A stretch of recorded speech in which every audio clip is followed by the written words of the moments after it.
Mến chào quý cô chú anh chị em nha. Hôm nay em lại lên cho quý cô chú anh chị em một dòng xe Honda Vision màu xám xi măng.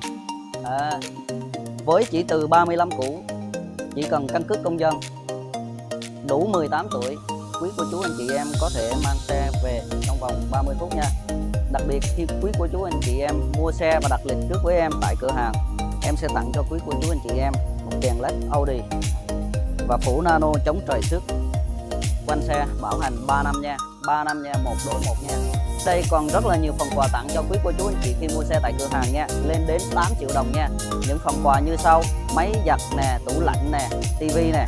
Rồi, quý cô chú anh chị em có nhu cầu vui lòng đặt lịch cùng em qua hotline ở bên trên màn hình nha. Mời quý cô chú anh chị xem xe cùng với em nha. Bye bye.